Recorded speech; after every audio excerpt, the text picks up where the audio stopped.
vous retrouver dans la salle des profs de la télévision Futur Média. J'espère que vous avez passé un très très joli week-end et que vous avez aussi passé une belle fête de Korité. Une fête de Korité sans ñaani ndewenal, c'est pas facile, mais bon, disons que ce n'est que partie remise et prions pour que tout revienne à l'ordre, que nous puissions reprendre toutes nos activités. En tout cas, nous vous disons déwénati, encore mille merci. Merci d'être avec nous dans la salle des profs tous les matins, du lundi au vendredi, tout le matin. C'est toujours un plaisir pour nous de vous recevoir et nous allons tout de suite retrouver Docteur Massamba. Ravi de vous retrouver. Déwénati, bal ma ak, bal naa la, yal nañu yàlla boole baal et baal ñu ak yéen ñëpp.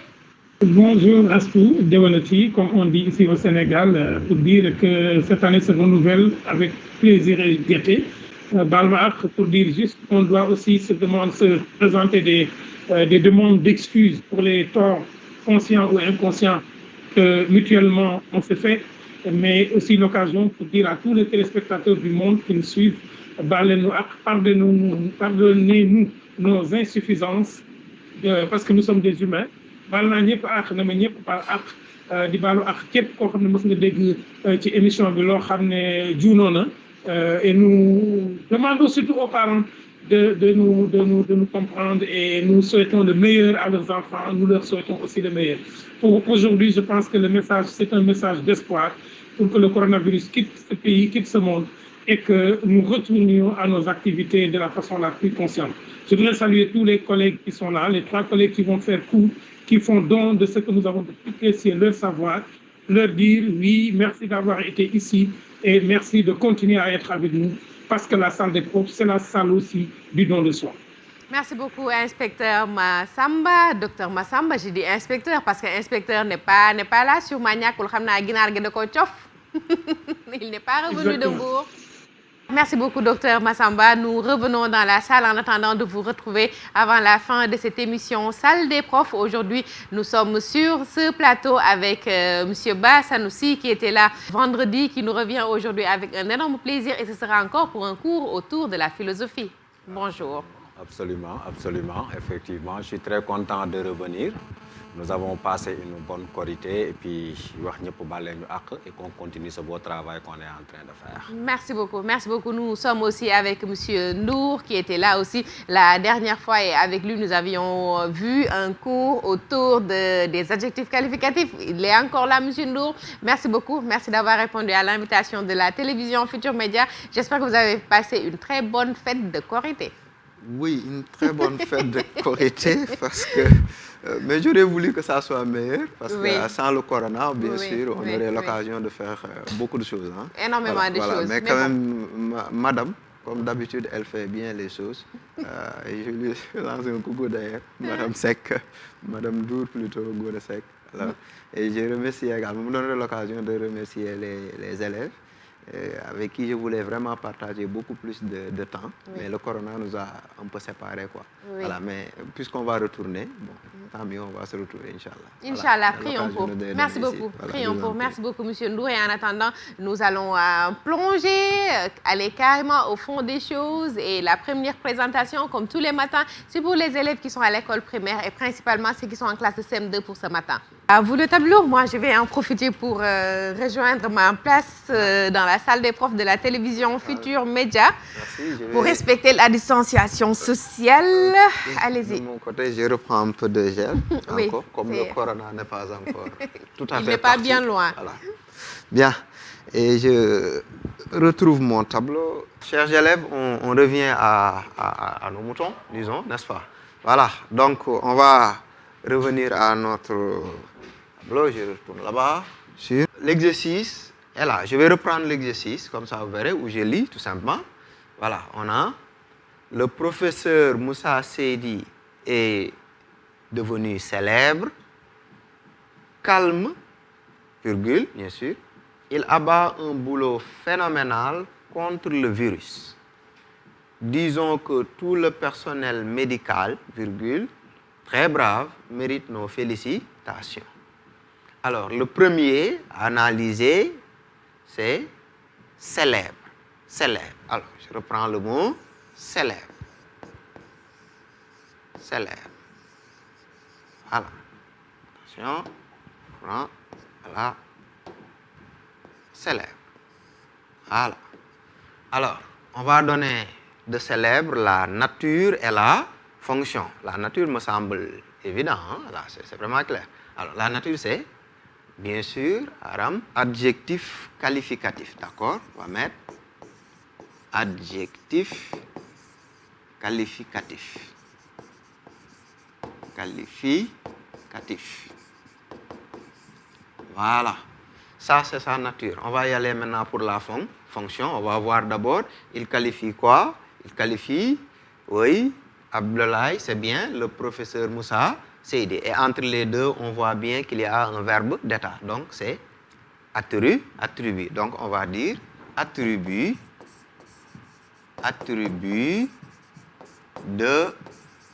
de professeur Moussa Seydi. Professeur Moussa, oui, Seydi. Professeur Moussa Seydi. Très bien.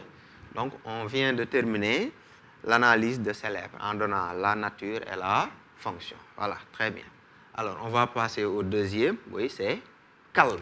Alors, c'est dans la deuxième phrase, on a dit calme. Il abat un boulot phénoménal contre le virus. Alors, on voit calme, nature, oui. Acha, shérif, très bien. Adjectif qualificatif, c'est évident. On va maintenant aller à la fonction. Il faudrait voir le mot qu'il qualifie. Et il qualifie quoi ici? On a dit calme, il. Donc, il qualifie il. Et entre les deux, il y a virgule. Donc, il y a mise en apposition. Donc, on va dire, oui, il, bien sûr. Adjectif qualificatif. Adjectif qualificatif. Adjectif qualificatif, bien sûr, est mis en apposition pour le pronom il, bien, pour il, bien sûr, pour faire court, ok? Alors, on va passer maintenant à l'autre mot. On va prendre phénoménal. Alors, vous avez calme, il abat un boulot phénoménal. Alors, nature et fonction. Là, je vous laisse faire. Hein? Je vous laisse faire. Je sais que vous allez trouver là. Maintenant, ça devient facile, ok? Alors, j'écris le mot et vous allez me donner la nature et la fonction. Phénoménal. Très bien. Alors, on va y aller. Atia, Fallou Diop, amène-toi. Alors, ça donne? Bien sûr, oui. Très bien. Ça donne? Adjectif qualificatif. Adjectif qualificatif. Et pour fonction, vous allez dire, oui, oui, épithète, très bien, on est d'accord, épithète de boulot, bien sûr, épithète de boulot, bien entendu, parce que entre boulot, le nom, et phénoménal, l'adjectif, il n'y a ni verbe d'état, ni signe de ponctuation comme virgule. Hein? Voilà. Et je rappelle, hein, comme me le demandait tout à l'heure Assou, ce n'est pas n'importe quel signe de ponctuation, c'est virgule simplement hein, qui fait la mise en apposition. Alors le reste c'est avec, oui, médical, on va y aller très rapidement. Médical, donnez-moi la nature et la fonction de médical. Regardez-le par rapport au personnel, très bien. Alors médical, donc adjectif qualificatif, bien sûr, oui. Épithète, attribut ou mis en apposition. Très bien, oui. Épithète de personnel. Parce qu'entre les deux, il n'y a pas de verbe d'état, il n'y a pas de virgule non plus. Voilà. Brave, on va voir. Brave. Alors, brave, oui. Bien sûr. Adjectif qualificatif, très bien. Oui. Ah, cette fois-ci, mis en apposition pour personnel. Alors, si vous avez fait tout ça, vous aurez 10 sur 10, comme nous le faisons. Hein? Voilà, chaque mot, c'est 2. Hein? Voilà. Alors, si l'élève trouve la nature, il a 1. S'il trouve la fonction, il a 1. Vous qui corrigez à la maison, tenez compte de ça. Hein? Voilà, il ne faut pas barrer tout là parce qu'il n'a pas tout trouvé. Parfois, un peu de tolérance. D'accord? J'espère qu'ils ont bien qu'il a tout trouvé. Je pense, à défaut aussi, il peut reprendre. Il a le temps de reprendre la journée pour reprendre tout ça. Absolument, absolument. Merci et beaucoup. Je crois que quand c'est fait comme nous le faisons là, et qu'à la maison, les grands frères et autres suivent, je crois qu'il y aura de bons résultats, n'est-ce pas? D'accord, voilà. Merci beaucoup. Nous quittons maintenant les adjectifs qualificatifs pour attaquer les activités de mesure. Mais bon, changez juste de page. Mais bon, restez avec nous, s'il vous plaît, dans la salle des profs de la télévision Futurs Médias. Chers petits, chers apprenants, nous attaquons la deuxième partie du cours avec Monsieur Ndour. Et c'est pour voir les activités de mesure, précisément la distance parcourue. Alors, nous allons, comme l'a annoncé plutôt Astumben, passer à la leçon de mesure. Cette leçon concerne les élèves de CM2. Et les élèves de CM1 poursuivent, je rappelle qu'entre CM1 et CM2, il n'y a pas trop de différence, c'est acquisition et consolidation. D'ailleurs, un bon élève de CM1 peut aller essayer l'examen, voilà, tenter sa chance. C'est très possible. Voilà. Nous, on a vu plusieurs personnes le faire et passer. Bien. Alors, d'abord, vous allez, naturellement, en classe, vous aurez révision, calcul mental et autres. Nous allons sauter cette partie pour aller brièvement là, OK? Voilà. Alors, ici, j'ai ça que vous allez me lire d'abord. Oui? Acha? Voilà, Abdou, très bien. 80 km par heure. D'accord. L'autre? 27 km, oui, par heure. Très bien. Maintenant, s'il vous plaît, il faudrait m'interpréter ça. Quand on dit 80 km par heure, ça veut dire quoi, en vérité? Ça veut dire quoi, 80 km par heure? Oui, très bien, Abdoulaye. Ça signifie, bien sûr, oui, que chaque heure, on fait 80 km. Très bien, exactement. Chaque heure, on fait 80 km. Et pour 27 km par heure, oui, naturellement, on fait 27 km, oui, chaque heure. Et ça, c'est des vitesses, bien sûr. Des vitesses de mouvement. Mais mouvement moyen, hein, on parle de vitesse moyenne, n'est-ce pas? Très bien, voilà, on va y arriver. Alors, puisque nous l'avons interprété, c'est très simple. On va prendre maintenant la situation que nous avons ici. Alors, on a, bien, laisse-le voir, oui, à bord d'une voiture 4x4 qui roulait à la vitesse de 100 km par heure, bien sûr, ton oncle a quitté Dakar pour se rendre à son village natal. Très bien. Le voyage a duré 3 heures. Question maintenant. Quelle est la distance qui sépare Dakar et le village? Voilà. Je reprends. À bord d'une voiture 4x4 qui roulait à la vitesse de 100 km par heure, ou 100 km à l'heure, comme vous voulez, ton oncle a quitté Dakar pour se rendre à son village natal. Le voyage a duré 3 heures. Quelle est la distance qui sépare Dakar et le village? Alors là, comme nous l'avons dit, la vitesse ici, c'est 100 km par heure. Vous l'avez dit, vous avez compris, hein? 100 km par heure. Ça veut dire chaque heure, ça fait 100 km. Alors, s'il fait 1 heure de temps, alors, s'il fait 1 heure, alors, il aura fait combien de kilomètres? Si le voyage a duré 1 heure seulement, il aura fait combien de kilomètres? Bon, il aura fait, oui, très bien, oui, il aura fait, oui, 100, on a dit 100 km à l'heure. Donc, s'il fait 1 heure, il aura fait 100 km, n'est-ce pas? Alors, s'il fait 2 heures, il aura fait, oui, 2 heures. Si c'est 2 heures, il aura fait, oui, 2 fois, oui, 100 km. Puisque c'est 3 heures maintenant, alors, qu'est-ce qu'il fera? Si c'était 1 heure, voilà. Si c'est 2 heures, voilà. Puisque c'est 3 heures maintenant, qu'est-ce qu'il va faire? Très bien. Acha, Nabou, très bien. Il aura fait, oui, 3 fois 100 km. Et 3 fois 100 km, naturellement, c'est 300 km. Donc, pour cette situation numéro 1, pour trouver, c'est simple, il fallait dire la distance est, voilà, et faire 3 fois 100 kilomètres.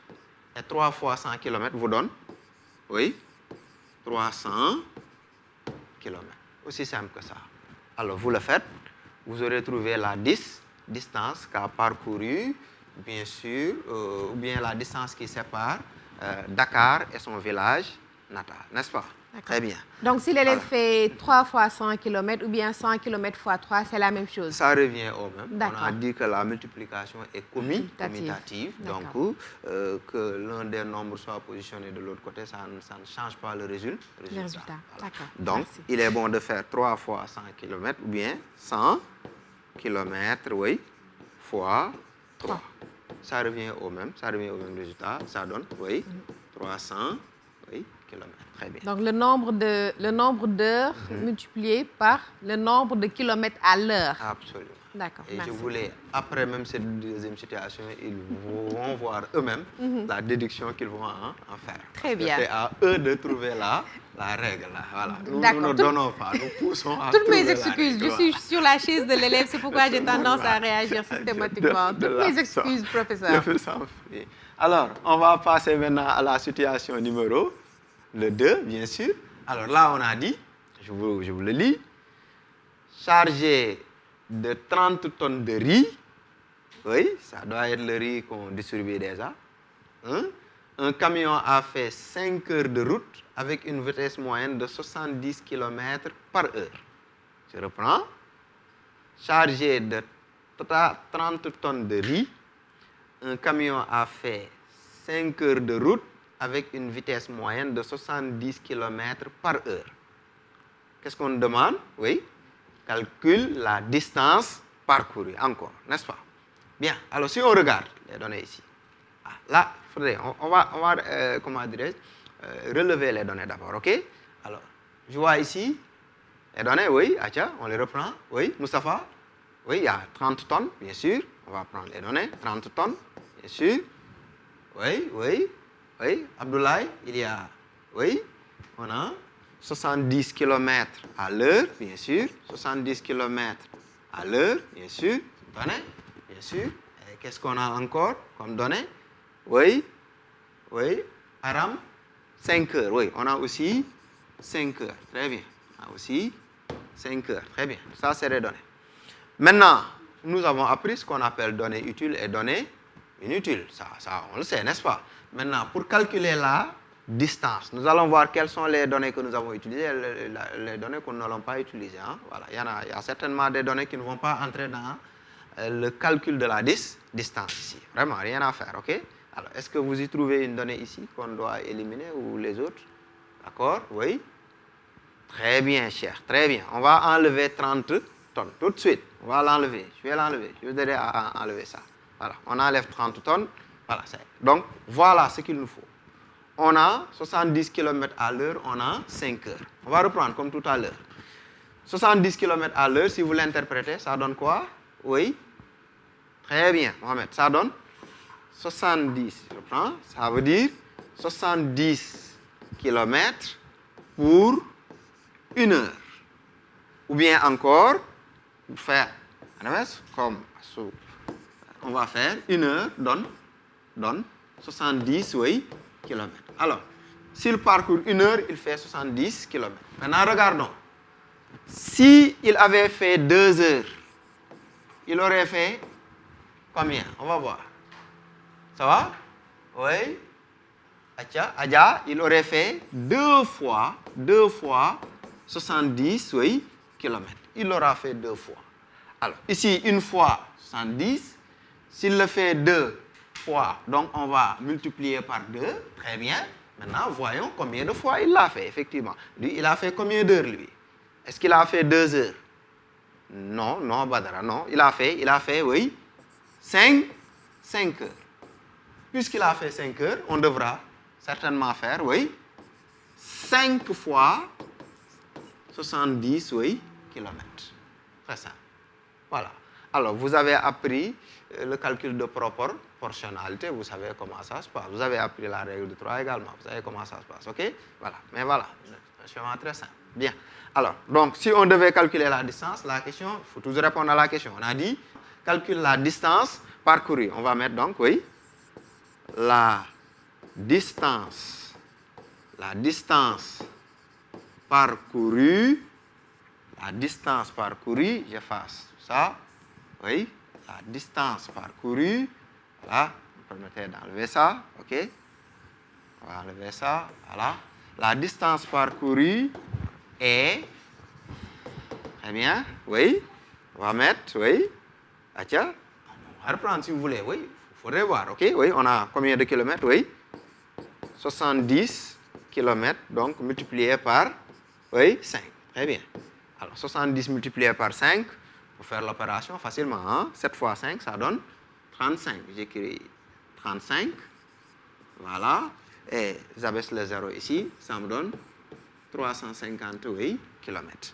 Donc, voilà pour la situation 2. La distance parcourue revient encore à ça, n'est-ce pas? Alors, si on regarde ces deux situations, qu'est-ce qu'on calcule dans les deux situations? Qu'est-ce qu'on calcule dans les deux situations? Qu'est-ce qu'on demandait de calculer? Oui, Abdou, la distance parcourue. Effectivement, on demandait de calculer la distance parcourue. Et regardez, à chaque fois pour calculer la distance parcourue, qu'est-ce qu'on a pris? Oui, on a pris, oui, ici 70 km multiplié par 5. De l'autre côté, rappelez-vous, on avait pris, oui, 100 km multiplié par 3, n'est-ce pas? Alors, 70 km, 100 km, c'était quoi? Oui, bien sûr. Abdou, oui, c'était la vitesse. Très bien. On avait la vitesse. Et 5 heures, 3 heures, qu'est-ce que c'est? Oui, Doudou, c'est la durée. Et quelle est l'opération que nous avons faite entre la vitesse et la durée? Aram, très bien, c'est la multiplication. Autrement, si on veut calculer la distance parcourue, que fait-on? Mam Sidi, Diop, très bien, on va prendre distance parcourue, je comprends. Voilà, doucement, Mam Sidi, oui. Distance, excusez-moi, voilà, prendre. Distance parcourue égale, oui, vitesse, voilà, multiplié par, oui, durée. Voilà ce qu'on appelle la distance parcourue. Très simple. Donc, distance parcourue égale vitesse multipliée par durée. On va y aller vers la situation numéro 3. Voilà. On va voir. Donc, la situation numéro 1 et la situation numéro 2 nous ont permis de voir donc que pour calculer la distance parcourue, bien sûr, je reprends ça ici, distance égale, oui, vitesse fois durée. Retenons ça, hein? Très bien. Alors, on va voir. L'autre situation, c'est, on dit, quelle est la distance parcourue par un scooter qui roulait à la vitesse moyenne de 50 km à l'heure, sachant qu'il a fait 1 heure 30 minutes de trajet. Ici, la donne change. Quelle est la distance parcourue par un scooter qui roulait à la vitesse moyenne de 50 km à l'heure, sachant qu'il a fait 1 heure 30 minutes de trajet? 1 heure 30 minutes. Alors, que faudrait-il faire? Oui, très bien, Nabou dit qu'on va faire ceci, on va prendre, oui, on va prendre, Atia, on reprend, je vous écoute, oui, c'est là, vous voyez, c'est 50 km, oui, on prend, dit, oui, on va prendre 50 km, oui, multiplié par 1. Ah, mais si on fait ça, on ne prendra pas compte les 30 minutes. Alors, que faudrait-il faire? Ah, très bien. Maintenant, revenons ça pour voir. Revenons, soyons clairs. Très bien. Alors, on a dit 50 km/h. 50 km à l'heure. Très bien. Maintenant, voyons, 50 km à l'heure, 1 heure, c'est combien de minutes? Très bien, Nabou, c'est 60 minutes. Donc, on va dire, ça fait 50 km toutes les 60 minutes. On va remplacer heure par minute. Donc, au lieu de dire 50 km/h, on va dire 50 km sur 60 minutes. On est d'accord? Donc, il faut faire la conversion. Ah, très bien. Il faut passer à la conversion. Parce que cette situation-là, pour régler ça, il faudrait nécessairement passer par la conversion. OK? Bien, à partir de ce moment, puisque 50 km, c'est 60 minutes, on va voir ici, on a combien de minutes en tout? Alors, on a ici 1 heure et 30 minutes. Là, il faudra qu'on convertisse. Alors, on va convertir. Convertir. Alors, pour convertir, on va prendre 1 heure. Excusez-moi. Voilà. On va prendre 1 heure, 30 minutes. Et on va voir, ça fait combien de minutes? Alors, 1 heure, ça fait combien? 60, bien sûr. 60 plus 30, ça fait 90, naturellement. Donc, on a 90 minutes. Alors, puisqu'on a 90 minutes, alors on va passer à la règle rapidement. On va dire, 50 km, c'est pour 60 minutes. D'accord? Alors, et pour 90 minutes donc? Et pour 90 minutes, alors on aura quelle distance? Ça vous rappelle quoi ça? Bien sûr, Aram, la règle de 3, naturellement. La règle de 3. Alors, je vais enlever tout ça et on revient à ça. OK? Très bien. Alors, on va maintenant, pour calculer, on va dire, on va calculer, on va d'abord convertir. Alors, pour régler ce problème, je dis, excusez-moi, je convertis en minutes. Je convertis en minutes. Alors, convertir en minutes, ça donne 1 heure, 30 minutes égale 90 minutes. OK? 1 heure 30 minutes égale 90 minutes. Maintenant, pour calculer la distance, c'est dire, oui, la distance parcourue est. Très bien. Alors, on va prendre 50 km, c'est pour 60 minutes. Alors, 90 minutes, c'est pour combien de kilomètres? La règle de 3 s'impose, n'est-ce pas? On fera, oui, 50 km multiplié par 90 minutes, mais divisé par 60 minutes. Ce qui donne 50 km multiplié par 90 minutes divisé par 60 minutes. C'est bien ça. Très bien. Alors, ne vous affolez pas, Il a parfaitement raison. Hein? Il y en a qui déjà murmurent dans le salon, certainement. Non, qu'est-ce qu'on va faire des minutes là? Puisqu'on veut une distance qui se suivre en kilomètres. Qu'est-ce qu'on va faire des minutes? Mais ça, on va les simplifier. Minute, ça simplifie. Il n'y aura plus de minutes. Voilà, il n'y aura plus de minutes, c'est terminé. Voilà. Simplifie, minute, ça y est. Maintenant, on va faire 50 km multiplié par 90 divisé par 60. Alors, à tout trouver. Alors, 50 km multiplié par 90, on va voir. 9 fois 5, oui, c'est 45. Alors, on a les 2, 0, bien sûr. Ça me fait 4500, oui, kilomètres. Mais attention, qu'il faudra diviser par 60, n'est-ce pas? Alors, on simplifie le 0 qui est là, on le simplifie, très bien. On prend, oui, 45, pardon, combien de fois 6? Oui? 7. 7 fois. 7 fois 6, 42. 42 au lieu de 45, 3. On abaisse le 0. Alors, 30, combien de fois 6? Bien sûr, alors, Abdou, 5. 5 fois 6, 30, au lieu de 30, il reste 0. Donc, on se retrouve avec, oui, 75, oui, pardon, hein? On se retrouve donc avec, oui, 75, oui, kilomètres. Donc, notre scooter, oui, on l'a parcouru la distance de 75 km. Maintenant, regardons. Tout à l'heure, pour calculer, on avait fait vitesse fois durée. Je pense ça, vitesse fois durée. De manière claire. Mais ici, est-ce qu'on a fait directement vitesse fois durée? On s'est tenu là? Non, Fatou. Nous avons fait, oui, vitesse, oui, fois durée, bien sûr, divisé par 60. Très bien.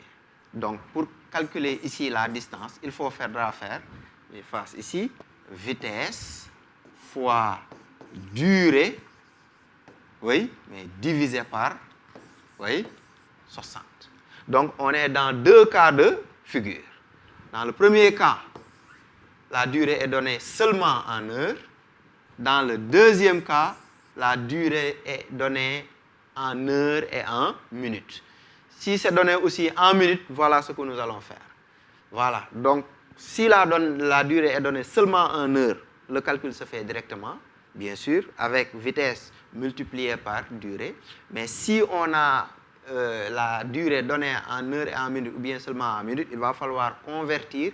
Et au niveau du calcul, il faudra diviser par 60 pour aller trouver, n'est-ce pas? Voilà. Donc, voilà les 2 cas de figure que vous aurez à affronter. Maintenant, avant de se lancer, il faudrait bien voir la durée, c'est donné en quelle unité, n'est-ce pas? Voilà un peu ce qu'il faut comprendre par les 2 situations. Alors, je vous donne maintenant une dernière situation l'exercice qui va servir d'application. Oui, ils vont l'appliquer à la main. On va voir si vraiment ils vont quand même... Voilà, ils vont bien regarder. Il s'agit de bien regarder. La question ici, c'est venu d'un pays étranger à bord d'un avion de ligne de vitesse moyenne 820 km à l'heure, ton cousin a payé son ticket à 700 000 francs et a fait 3h45 de vol. Je reprends. Venu d'un pays étranger à bord d'un avion de ligne de vitesse moyenne 820 km/h, ton cousin a payé son ticket à 700 000 francs et a fait 3h45 de vol. Question, calcule la distance parcourue. Alors, c'est à vous de voir d'abord. Vous êtes dans quel cas de figure et comment vous allez le régler, n'est-ce pas? Et j'espère que vous en sortirez. Voilà. D'accord. Voilà. Ils ont le choix ou bien ils ont la possibilité d'utiliser les outils qu'ils ont déjà acquis dans partant de vos explications. Absolument. D'accord. Merci beaucoup, M. Ndour. Et vous me permettrez de remercier M. Mbeng, un de mes collègues, qui m'a mis en rapport avec M. Seck. D'ailleurs, c'est lui qui devait être là. Mais comme il est de Mbour, un peu loin, il m'a demandé de venir le faire. Merci beaucoup. Ce que j'ai fait avec beaucoup d'honneur. Okay. Tout le plaisir est pour nous. Merci beaucoup, M. Ndour, et bien des choses à toute la famille et à Mme Ndour. Merci beaucoup. Merci, Mme Ndour, pour les petits plats et les grands. Très bien. Merci beaucoup. Nous restons avec les mathématiques dans la salle des profs de la télévision Futur Média. Après les activités de mesure, nous recevons M. Diouf Souleymane. Il était là la dernière fois et nous avions vu avec lui un peu de géométrie dans l'espace. Il nous revient ce matin avec plaisir. Merci beaucoup. Merci beaucoup, M. Diouf. Merci d'être là. Et la fête de Korité, elle a été bonne, j'imagine, en bon séeréer. Ça a été très bonne même. Machallah. Merci beaucoup. En bon séeréer, on a su quand même prendre la mesure nécessaire. Je vais vérifier avec les voisins. Contrairement à mes parents, qui eux, c'est sûr qu'ils n'en peuvent plus. Nous, au moins, nous sommes là et nous sommes bien présents. On verra bien. En tout cas, inspecteur Damsek, lui, je pense, il a pris un sacré coup avec la poule ou bien le coq, je ne sais pas trop. En tout cas, il n'est pas là ce matin avec nous dans la salle des profs, mais bien des choses à lui, M. Seck. En attendant, nous sommes avec M. Diouf au tableau. Et ce sont les maths qui reviennent avec plaisir. Donc, je dirais d'abord Deoneti Balel Maak Balnalen. Et j'espère que la Korité va enfin faire partir le corona et le confinement et que la paix revienne dans toutes les maisons et partout dans le monde entier. Donc, avant la Korité, on avait ici parlé du cône et je vous donne un exercice concernant donc le chapeau de paille de Grenier à Fadjouch, où se trouve mon maître de CI, Étienne Dabadjouf. Donc, je pense que vous avez réfléchi sur l'exercice pendant et juste après la Korité. On va d'abord donc continuer le cours avant de revenir sur l'exercice avec votre permission, Aïssatou Benchoub. Bien sûr, c'est comme vous voulez. Et nous allons, au niveau du cône, voir maintenant ce qu'on va appeler ici le tronc de cône. Souvent, ça pose des problèmes aux apprenants. Or, c'est une chose que nous rencontrons presque partout dans la maison, pour ne pas dire au restaurant. D'abord, le volume d'un cône. Le cône est ce qu'on peut appeler ici l'objet pointu. Dans le cône, nous avons ici une base. Si c'est un cylindre, on a 2 disques de base. Pour le cône, on a seulement un disque de base et un chapeau pointu. Les objets pointus là, leur volume, c'est exactement le tiers du cylindre qui a donc ici 2 disques de base. Volume du cylindre, c'est quoi? C'est base fois hauteur. Donc, volume du cône, c'est quoi? C'est 1/3 de base fois hauteur. La base étant donc l'aire du disque de base seulement. Alors, maintenant, si je prends un cône, je coupe le cône avec ici donc une coupe transversale. C'est une section, bon, pas transversale parce que c'est comme ça, mais c'est une section de cône au niveau donc, n'est-ce pas, de la hauteur. Là, on obtient ici un petit cône et ce qui reste maintenant ici sera seulement ce qu'on appelle ici un tronc de cône. Ça, c'est le cône réduit et ça, c'est le tronc de cône. Ce qui est valable en termes de formule de calcul au niveau du cône restera valable au niveau du petit cône, sauf que les mesures seront réduites. Ce qui pose problème, c'est surtout ce qui se passe maintenant avec ce qu'on appelle le tronc de cône. Alors, au niveau de la coupe ici, au niveau de la section, nous avons ici la forme triangulaire avec ici donc la hauteur du cône, la hauteur du tronc de cône qui est H'. Et évidemment donc H moins H' sera seulement la hauteur du petit cône ou bien du cône réduit. Alors, Thalès nous dit quoi? Que la hauteur du petit cône sur la hauteur du grand cône sera égale exactement au rayon de base du petit cône sur le rayon de base du grand cône. Et ça, donc, c'est une constante K qui est seulement appelée ici la constante de réduction. Elle est très importante parce que ce qui va nous permettre, connaissant les dimensions du grand cône, retrouver directement les dimensions du petit cône et donc, par ricochet, les dimensions du tronc de cône. Alors, le petit cône, ou bien cône réduit, sera seulement ici égal à quoi? Pour trouver son aire, on va seulement multiplier l'aire du grand cône par quoi? Par K au carré. Oui, si c'est les mètres, on parle de mètres, mais si c'est R, on parle de mètres carrés. Donc là, il faut multiplier la constante, il faut l'élever au carré. Si c'est le volume, par contre, il faut multiplier K seulement il faut élever K au cube. Maintenant, le volume du tronc de cône, c'est seulement quoi?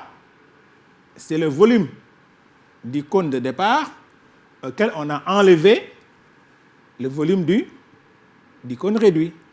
Et donc là, maintenant, on obtient seulement le volume du tronc de cône. C'est pareil pour l'aire du tronc de cône. Ce sera l'aire du grand cône où on a seulement enlevé l'aire du petit cône, surtout donc l'aire latérale, si vous voulez. Voilà ce qu'on va avoir ici. Alors, ces cônes, on les retrouve un peu partout, bien les troncs de cône.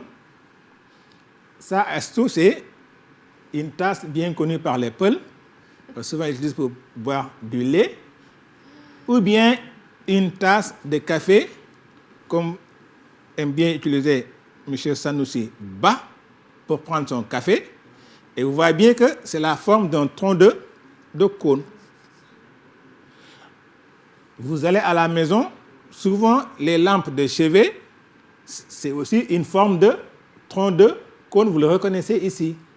Donc ça, c'est des objets qu'on retrouve pratiquement partout dans la maison. Il suffit seulement d'identifier la forme. Maintenant, le problème, c'est quoi?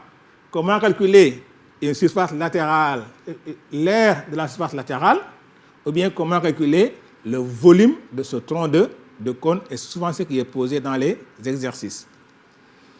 Alors, ici, au lieu de prendre un contexte, j'ai pris une tasse qui a la forme d'un tronc de cône. On a mesuré ici la hauteur, ça fait 10 cm. Le petit disque qui est en bas, on mesure, ça donne ici un rayon de 3 cm. Le grand disque, on mesure, ça nous fait un rayon de 4 cm. Consigne, comment trouver l'aire de la surface latérale de la tasse et comment trouver le volume de cette tasse. Chers apprenants, vous pouvez à la maison prendre un objet qui a la forme d'un tronc de cône et faire la même chose. Et donc, attention aux fayennes, il ne faut pas comparer votre tasse à la tasse du frère pour dire que le volume est plus grand ou bien est plus petit. Ce n'est pas ça l'objectif. Alors, consigne, toujours, il faut prendre ici P égale à 3,14. Vous voyez très souvent, bien pour ne pas dire toujours, si on vous demande de calculer la circonférence d'un cercle, l'aire d'un disque ou bien le volume d'un objet comme des cylindres ou bien les cônes, on fixe la valeur de pi. Comme ça, au moins, il y aura harmonie. Sinon, chacun peut y aller de son côté. Donc, on vous donne de prendre seulement pi égale à 3,14. Donc, pi peut varier. En fait, pi ne varie pas, mais c'est que pi n'est pas une valeur exacte. D'accord. 3,14. Voilà, il y a ainsi de suite. D'accord. Au centième près. C'est pourquoi chez nous, les CRR, on n'a pas la valeur de pi, bien qu'on connaissait la valeur. Ça, c'est notre histoire. Parce que, M. Ndour, quelqu'un te dira, je vais construire un grenier qui a un périmètre de 4 tours de bras. Or, la circonférence d'un cercle est liée à pi. Donc, si on peut d'avance connaître la circonférence, c'est que déjà on avait pi de manière camouflée. Mais puisque pi n'est pas maîtrisable, souvent on donne seulement une valeur approchée qui ici est donnée 3,14. Alors, première chose à faire, puisque je connais les rayons du petit disque et celui du grand disque, je peux trouver la constante de réduction K qui nous permettra de passer des dimensions du grand cône vers les dimensions du petit cône. K sera ici égal à quoi? C'est 3 cm sur 4 cm. Il est important, il est là. Maintenant, ce qu'il faut faire, c'est qu'il faut retrouver le cône de départ qui n'apparaît pas ici. S'il vous plaît, cher Paul, il ne s'agit pas de prendre des objets, de reconstruire le cône. C'est seulement de calculer et de trouver la hauteur du cône qui a donné ce tronc de cône-là. Pour cela, on fait quoi? On va se mettre ici la constante de réduction K. Alors, pour cela, on va voir ce qui manquait ici. Donc, le cône réduit. Sa hauteur, c'est quoi? On avait dit c'était H moins H'. On a vu que H moins H' sur H est égal à K. Donc, H moins H' est égal à K fois H. Résultat, H sera seulement égal à quoi? H' sur 1 moins K. Or, je connais H'. H' c'est quoi? C'est la hauteur du tronc de cône qui est seulement ici combien? 10 cm. Connaissant H' et K, je calcule, je vais donc H égale à 40 cm. Ça veut dire quoi donc? Ce cône qui a donné le tronc de cône qui est là, eh bien, le sommet sera ici à une distance égale à 40 cm.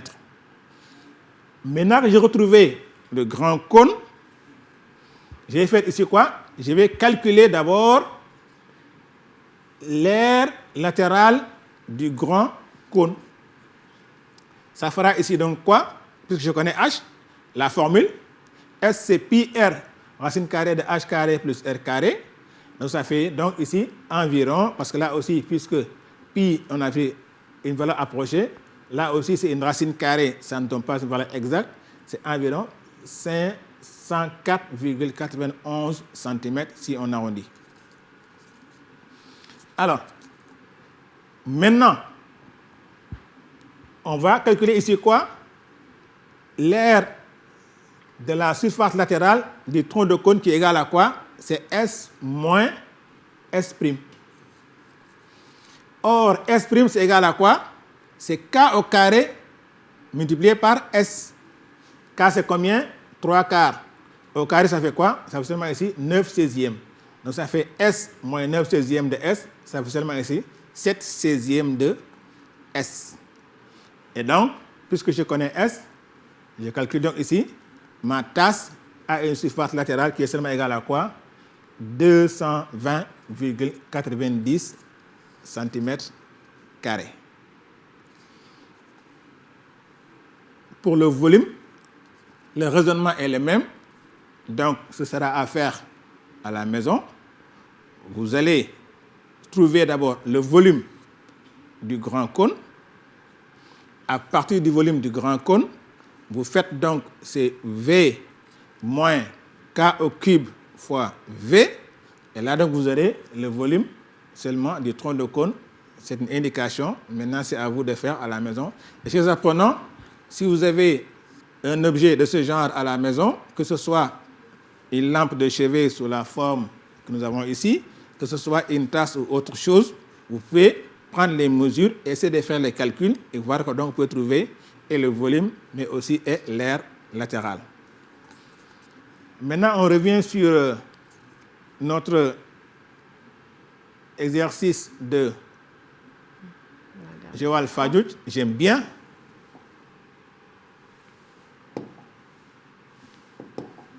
Senghor doit être bien content de vous. En tout cas. Et si Etienne Davae est content de moi, je suis déjà... C'est vrai, les maîtres de CI, c'est quelqu'un qu'on n'oublie jamais. Jamais.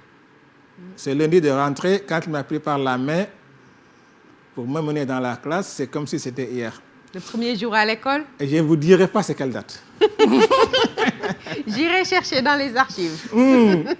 En tout cas, donc ici, on avait comme contexte l'approche de l'hivernage, comme chez nous autres parents serrères, les greniers étant ici couverts de chapeaux de paille.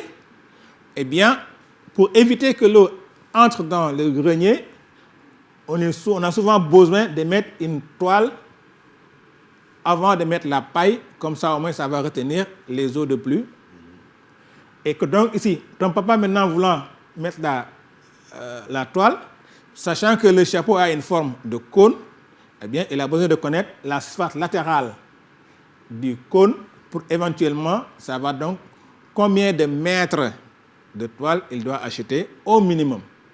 Je dis au minimum parce que si c'est 4 mètres qui est nécessaire, s'il en achète 10, eh bien, il va couvrir, bien sûr, le chapeau.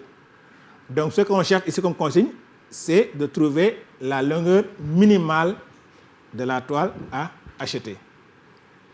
Alors, pour cela, qu'est-ce qu'on doit faire? D'abord, les données utiles, ou bien les valeurs numériques utiles. On les a mis ici en gras. On ne doit pas être distrait par les 2 mètres et les 300 francs CFA qui sont ici, qui sont des données qui permettent seulement de donner une dimension qui rentre dans le contexte, tout juste. Il y a peut-être plusieurs types de toiles, des toiles de 300 francs le mètre carré, le mètre, des toiles de 500 francs le mètre, des toiles de peut-être 5000 francs le mètre. Ça dépend de la qualité. Mais lui, il a préféré acheter des toiles qui sont vendues à 300 CFA par mètre. Ça, c'est seulement une indication qui entre dans le contexte. Alors, ici, on a besoin de quoi pour calculer l'aire? On avait dit c'est pi fois rayon fois hauteur, racine carrée de hauteur au carré plus rayon au carré. Et le rayon ici, c'est quoi? C'est le rayon de base. Alors, là, qu'est-ce qu'on fait? On va regarder. La hauteur, c'est 1,5. Là, je connais quoi? Le diamètre. Mais rayon égal à quoi? Diamètre divisé par 2. Donc là, on va mettre seulement 3 divisé par 2, ça fait 1,5. Donc R égale 1,5, H égale 1,5. Voilà pourquoi on a mis ici 1,5 au carré, 1,5 au carré. Et donc là, ça donne ici environ 9,99 mètres carrés. Donc, on va dire que le papa doit acheter au minimum 10 mètres. Et là, on va s'arrêter un peu, s'il vous plaît. Là, nous avons mètre carré et là, nous avons mètre. Pourquoi? Parce que là, on a un rectangle. L'aire du rectangle, c'est quoi? C'est longueur fois largeur. Pour ne pas trop fatiguer, on a pris ici une largeur égale à 1 mètre. Donc, l'aire du rectangle sera exactement égale à la longueur du rectangle. R, 9,99 mètres carrés, on va arrondir à quoi? À 10 mètres carrés. Donc, il doit acheter au minimum 10 mètres. Voilà donc la solution. Maintenant, Madame Assimé, si vous me permettez, je vais demander à nos apprenants d'aller me trouver le chapeau de Baba Mal, le Tengade, mesurer la hauteur du Tengade, mesurer les rayons de base et me calculer l'aire de la surface latérale de ce chapeau que Baba Mal aime bien porter et vous envoyer la réponse à Assoumen Tchoum. Ou bien le chapeau de Simon Sen. Le chapeau de Baba Mal. Je prendrai volontiers le chapeau de Simon Sen aussi. C'est aussi la forme d'un cône. Oui. Et souvent, on pose aussi la question, par exemple, Baba Mal qui doit aller au pâturage, alors qu'il pleut, il a besoin de mettre une toile sur le chapeau, son Tengade. Ça, c'est quoi aussi? C'est une aire d'une surface latérale qu'on peut bien calculer connaissant la hauteur et le rayon de base seulement du chapeau. Et sur ce, je vous dis merci beaucoup et bonne chance à nos candidats pour les examens à venir. Merci beaucoup, Monsieur Diouf. Merci pour le grenier de mil et la tasse de couscous que vous servirez, j'imagine, volontiers à Monsieur Bassanoussi qui va prendre votre place au tableau. Merci beaucoup, Monsieur Diouf. C'est toujours un plaisir de vous recevoir. En plus des explications, vous y mettez beaucoup d'humour et ça fait plaisir. Merci beaucoup. C'est toujours un plaisir de vous recevoir. Après Monsieur Diouf, nous recevons Monsieur Bassanoussi. Lui aussi, il était là vendredi. Il nous revient avec plaisir. Vendredi, nous avions vu les 6 dimensions de la culture et aujourd'hui, ce sera au tableau la critique philosophique. Monsieur Ba, ravi de vous recevoir encore dans la salle des profs de la télévision Futur Média. Merci, Astou. Je crois qu'on a passé une très bonne korité. J'imagine. Ma femme, c'est un cordon bleu. Magnifique. Mais c'est ma fille, Olimata Ba, qui est cordon bleu foncé. Ah. Merci, Olimata. Kon yaayam jaanam wàcc na. Waaw, yaayam jaanam wàcc na. Olimata Ba moom togg rek lay def. Et c'est bien. Alors, Aïssatou, aujourd'hui, nous allons parler d'une leçon, d'une recherche que je voudrais partager avec les collègues et que j'appelle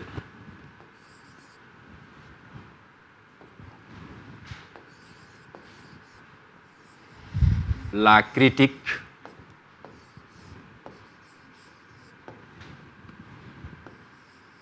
en 3 J. La lettre J, la 10e lettre de l'alphabet française. Mais d'abord, qu'est-ce que c'est que la critique?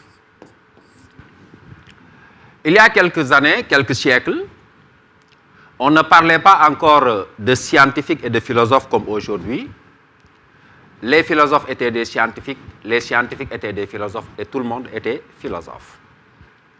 Mais à un certain moment de l'histoire, peut-être que pour des besoins de concret, la science allait prendre ses distances vis-à-vis de celle qu'on appelle sa mère, à tort ou à raison, la philosophie. De ce point de vue-là, quand la science quitte la philosophie, elle va hériter de la philosophie certaines caractéristiques, comme la rationalité, mais aussi l'esprit critique. Que dit Socrate?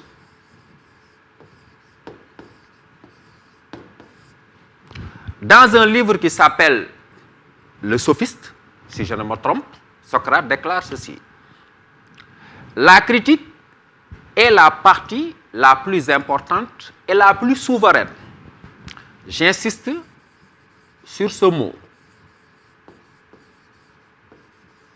La plus souveraine de la pensée philosophique. Elle participe à l'éducation citoyenne. Et Socrate d'ajouter, méfiez-vous d'un homme qui n'a pas été soumis à la critique, fût-il le grand roi. Pourquoi? Oui, parce que cet homme est rempli de souillure. Ici, quand on parle de la souillure, on parle des défauts, des tares, plus ou moins des mauvaises habitudes. Ça veut dire que, du point de vue socratique, la critique peut avoir au moins deux dimensions fondamentales. D'abord, une dimension de formation citoyenne, parce que la critique fait que nous ne devons pas toujours être la proie d'un certain obscurantisme qui peut venir de beaucoup de formes de conscience, mais aussi et surtout un rôle de purification. C'est pourquoi Socrate dit, méfiez-vous d'un homme qui n'a pas été soumis à la critique, fût-il le grand roi, il est rempli de défauts, il est rempli de tares. Et dès le début de la pensée philosophique, Socrate installe la critique au cœur de la philosophie, comme on aurait installé un moteur au cœur d'un véhicule. Un autre penseur qu'on appelle Marcien Toa, il nous vient du Cameroun. Marcien Toa va aussi montrer que non seulement la critique fait partie de la pensée philosophique, mais la critique est la quintessence de la pensée philosophique. Et Martin Toa va utiliser un mot en disant que la philosophie est un sacrilège. Pourquoi la philosophie est un sacrilège? Parce que la philosophie est par essence extrêmement critique. Et comme on le dit en classe, la critique philosophique ne recule ni devant la religion, ni l'imamat, ni devant l'État, ni devant la culture. Tout est soumis. Et Toa dira, je ne deviens philosophe que quand je décide, non pas d'embrasser de façon passive ma culture, mais de soumettre les éléments de ma culture à la philosophie, à la critique rationnelle. De ce point de vue, la critique est au cœur de la pensée philosophique. Je voudrais lever une petite équivoque. Quand on parle souvent de critique, les gens donnent au mot une connotation négative. Dagma critiquer, dagma bagn luma wax nga critique. C'est une conception qu'on peut accepter pour le sens commun. Mais dans la pensée philosophique ou dans la pensée tout court, la critique n'a pas forcément une, disons, connotation négative. Et ça, c'est un philosophe allemand qui s'appelle Nietzsche, qui va montrer qu'on ne peut pas faire de la pensée philosophique une chose purement négative. Nietzsche compare celui qui critique à un insecte. L'insecte ne vous pique pas par méchanceté. L'insecte vous pique par nécessité. Et quand l'insecte vous pique, ce n'est pas votre douleur qu'il cherche, c'est votre sang qu'il cherche. Il a besoin de votre sang. Donc la critique participe non seulement du bouillonnement intellectuel, mais aussi de l'épanouissement culturel de tous les peuples du monde. Mais tout cela étant un peu compliqué, on va essayer de voir maintenant pourquoi j'ai défini la critique en 3J. Alors, donc, 1.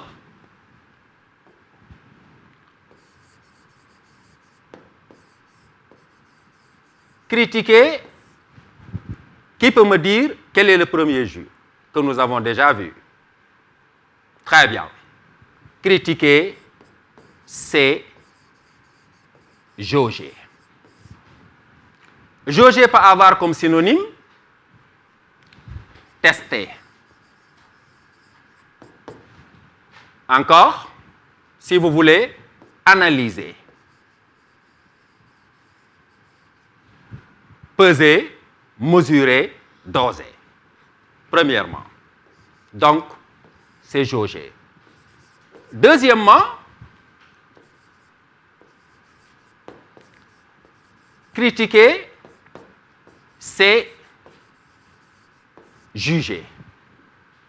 Juger signifie quoi? C'est donner son avis. C'est donner un verdict. Et là, pour des raisons de probité intellectuelle, comme aime dire Mamles Camara, wax deug yalla, ma propre réflexion s'était arrêtée là.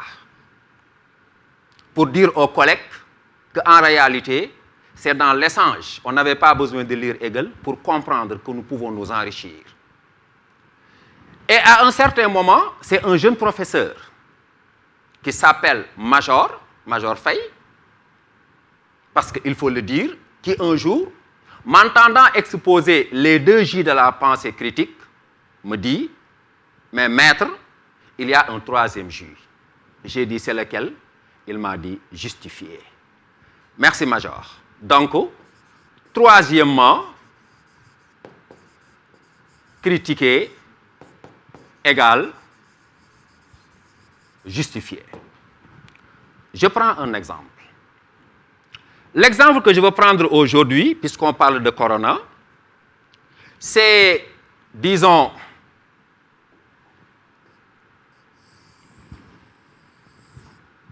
l'exemple dont on parle beaucoup, c'est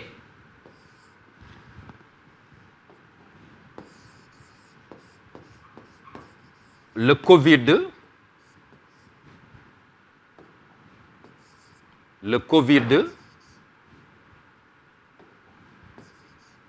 Organics.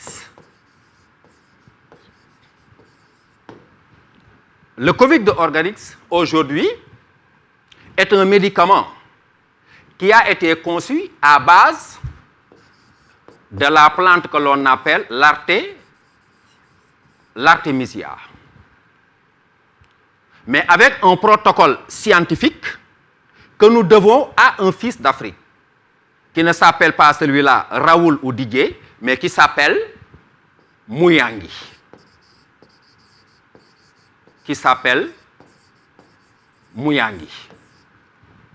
Comment faut-il appliquer les 3 J de la critique scientifiquement, parce que la critique, elle appartient aussi bien à la science qu'à la philosophie, par rapport à cette problématique aujourd'hui du monde. Parce que, entre l'Organisation mondiale de la santé, les lobbies pharmaceutiques, les pays africains, il y a un problème sur l'efficacité ou non de ce remède traditionnel amélioré. Qu'est-ce qu'il faut faire? Il faut commencer d'abord par le jauger. L'Organisation mondiale de la santé demande à ce que ce médicament, que l'on prétend qu'il guérit et prévoit le Covid, soit d'abord jaugé. Ici, que signifie jauger? Il faut aller faire des essais cliniques, faire des observations cliniques pour savoir 2 choses. D'abord, l'efficacité du médicament, mais aussi est-ce que ce médicament a des inconvénients ou non. Donc, il faut le jauger en le soumettant à des essais. C'est tout à fait normal, la science fonctionne comme ça. Mais ensuite, qu'est-ce qu'il faut faire? Quand on aura fini de le jauger, et c'est ça que nous attendons aujourd'hui de nos dirigeants, il faut le juger, ce médicament qui nous vient d'un fils d'Afrique congolais, il faut le juger. Juger veut dire quoi? Juger veut dire, ici, oui, Jérôme Muyangi a raison, ce médicament peut prévoir et guérir le Covid, ou bien oui, il a raison, ça peut prévoir, mais ça ne guérit pas, ou bien il a tort, ça ne peut ni prévoir ni peut guérir, ou bien même s'il guérit, ça peut avoir des, comment on les appelle, effets secondaires extrêmement graves. Il faut en tout cas donner, juger, c'est-à-dire se prononcer par rapport à ce médicament, et c'est une nécessité. Et enfin, il faut justifier ce jugement en disant au peuple sénégalais, au monde entier, aux Africains, qu'effectivement, aujourd'hui, nous pouvons utiliser ou nous ne pouvons pas utiliser ces médicaments parce que la justification n'est finalement rien d'autre qu'un ensemble de parce que qui sont donnés. Donc, jauger, juger et justifier un regard, une parole, un discours, un médicament, un comportement, il faut toujours passer, à mon avis, par ces 3 étapes. Je vous remercie, Astou, mais je voudrais dire une chose. Allez-y. Je suis très content quand M. Diouf cite toujours son instituteur. Et quand j'ai vu mon ami Ndour à l'épreuve, j'ai une conviction, et c'est la mienne. Quand on recevait quelque part les candidats qui voulaient être des présidents de la République, moi je me dis, le meilleur président de la République, la meilleure façon de développer ce pays, de lui donner une émergence qui est vraiment une véritable émergence, c'est de donner le plus grand salaire du monde à l'instituteur et la plus grande formation. Non seulement lui donner beaucoup d'argent, mais une formation en termes d'éthique, d'éducation et d'instructeur. Parce que quand on confie son enfant qui a 7 ans à quelqu'un, qui n'a pas d'argent, qui a des soucis, c'est déjà une façon de saboter, de miner, de ruiner toute une nation. Et je crois qu'aujourd'hui, il est temps, au-delà de l'éducation, que les gens sachent qu'à mon avis, un instituteur est plus important qu'un président de la République, est plus important qu'un directeur de télévision, est plus important qu'une animatrice d'instruction, est plus important que n'importe qui. Parce que l'instituteur, il est à la base. On lui confie un enfant. Si les instituteurs ont tout ce qu'il faut pour éduquer ces enfants, quand ils nous viendront de la terminale, du point de vue intellectuel, ils sont déjà bien, mais sur le plan éthique, il faut déjà bien. Merci beaucoup. Merci beaucoup. Nous avons entendu l'appel de M. Ba Sanoussi. En tout cas, pour reprendre les propos de Dr Massamba, il disait l'instituteur, c'est lui qui installe. Il est à la base, en fait. C'est lui qui façonne l'homme de demain. Ouais, il faut interroger le mot institutionnel. M. Doudouard de maladie dans une institution, écoutez le mot, c'est institutionnel. Donc, c'est lui qui pose les bases. Imaginez une machine, une maison dont le fondement n'est pas... Elle va finir par s'écrouler naturellement. Alors, Mohamed, merci beaucoup. En tout cas, merci et honneur, hommage à tous ces instituteurs. Vous avez cité votre institutrice. Moi, ça me fait penser à Zakaria Traoré, Moussier Tra, on l'appelait à l'école Grand Médine. Grand Médine, le quartier Grand Médine, il y a juste une école qui s'appelle Grand Médine. Il faisait énormément d'efforts pour nous, beaucoup de sacrifices pour nous. Moussier Tra, comme nous l'appelions affectueusement, merci beaucoup. Merci à vous. Merci aussi à vous, Monsieur Ba Sanoussi, professeur de philosophie. Encore, nous pouvons retenir la critique en 3 J. Jauger, juger, justifier. C'est bien ça? Absolument. C'est bien clair. Merci beaucoup à vous, Monsieur Ba, et mille merci à Madame Ba et à Oulimata. Merci pour les petits plats, merci pour les grands plats. Papa est content et j'imagine aussi que le docteur Massamba est tout content d'être avec nous dans la salle des profs de la télévision Futur Média. Docteur, vous avez entendu l'appel de Monsieur Ba. Les instituteurs de ce pays méritent tous les honneurs, méritent les hommages de la nation. Merci beaucoup. Je pense que je vais inverser le cylindre pour ne pas parler de comme mon cher marabout, mon ami Souleymane Diouf. Je vais commencer par la conclusion et l'illustration du propos du sophiste Sanoussi qui, à la fin de son cours ou de sa prise de parole, a illustré par l'exemple du médicament le cheminement de son discours. Je pense que il a jaugé la fonction de l'instituteur et sa prise en charge. Il a jaugé, il ne s'est pas arrêté, il a jugé et il a justifié. Je pense que les parce qu'il a alignés à la fin montrent que l'illustration à la fin d'une démarche et une liberté que le philosophe se donne, mais que le véritable philosophe n'est pas quelqu'un qui est en rupture avec sa société, c'est quelqu'un qui prend en charge le besoin quotidien de discours. Il a donc une production discursive moderne, actualisée, et qui montre que la philosophie, ce ne sont pas juste les pensées de l'Antiquité grecque. Je voudrais le féliciter et le remercier, et remercier aussi notre ami et frère Souleymane, qui nous montre que les mathématiques sont au quotidien de notre vie, en prenant un exemple assez illustratif de ces greniers, contextualiser un énoncé mathématique pour rendre les données mathématiques plus accessibles à la compréhension de l'élève. Je pense que cette pédagogie-là est une pédagogie extrêmement efficace que je salue. Je ne parlerai pas de la qualité de l'instituteur, parce que je ne veux pas paraphraser Sanoussi, mais aujourd'hui, il nous a montré deux choses, la passion et le désir de transmettre. Mais surtout, il vous a, dans le dialogue qu'il a eu avec vous, il vous a dit, c'est à l'élève de tirer la règle. Aujourd'hui, nous sommes dans cette pédagogie-là, du respect de l'élève. Nous ne sommes pas dans une pédagogie d'imposition ou bien ce que j'appelle d'éponge.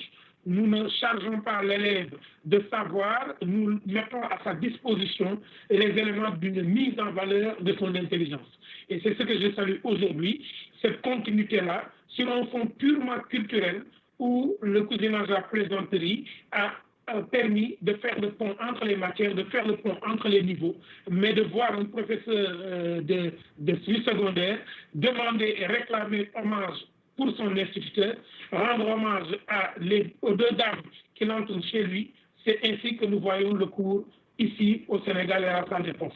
Nous restons purement humains au service des enfants, et je dis merci et bravo à l'ensemble des enseignants qui étaient sur ce plateau. Merci beaucoup, docteur Massamba. Merci à vous et encore une fois, bien des choses à toute la famille. Je sais, c'est pas évident, c'est pas facile pour vous, mais en tout cas, très, très bon courage aussi à vous, chers apprenants. Et mille merci à ces enseignants qui nous accompagnent dans la salle des profs de la télévision Futurs Médias. Nous sommes lundi. N'oubliez pas votre livre de la semaine. La semaine démarre en beauté dans la salle des profs. Et aujourd'hui, le livre de la semaine nous sera présenté par Monsieur Ba. Monsieur Ba, vous avez un livre d'un homme qui fait la fierté de notre continent, un grand homme, Amadou Hampâté Bâ. Oui, Astou.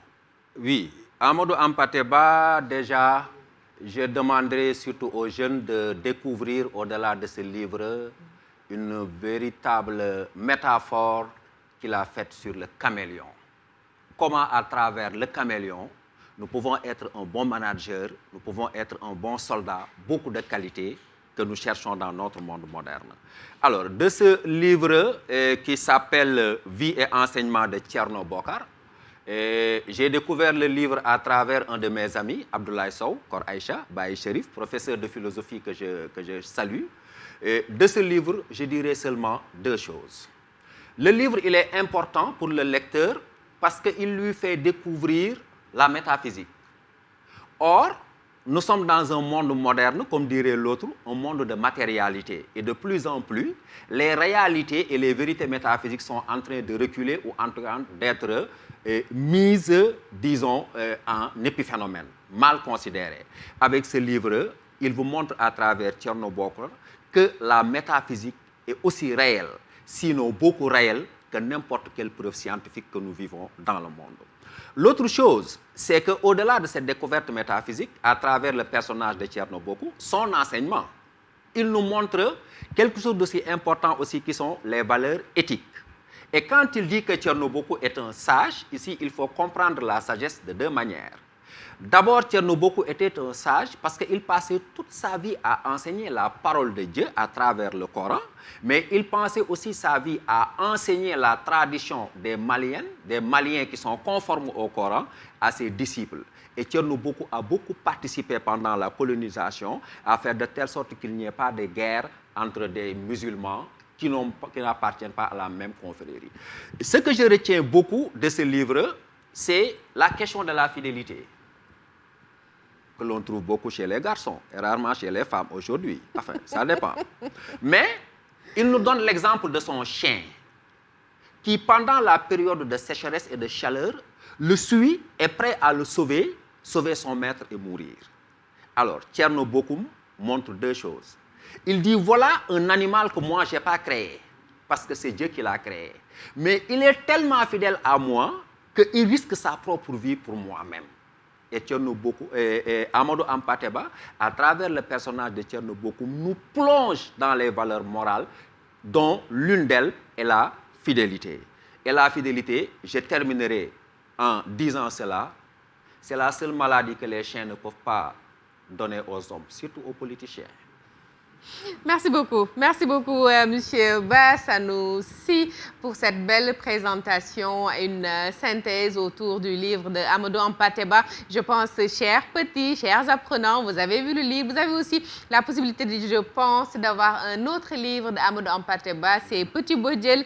C'est l'histoire d'un petit lièvre espiègle, taquin, malin, j'imagine, cher petit, un peu comme vous. Alors, vous avez la possibilité de le découvrir ou bien choisir carrément un autre livre. L'essentiel pour nous, dans la salle des profs, c'est de lire, même 10 pages par jour. Chers apprenants, c'est pas mal. Essayons. Inch'Allah, ensemble, nous y arriverons. Très bonne journée à tous. Merci.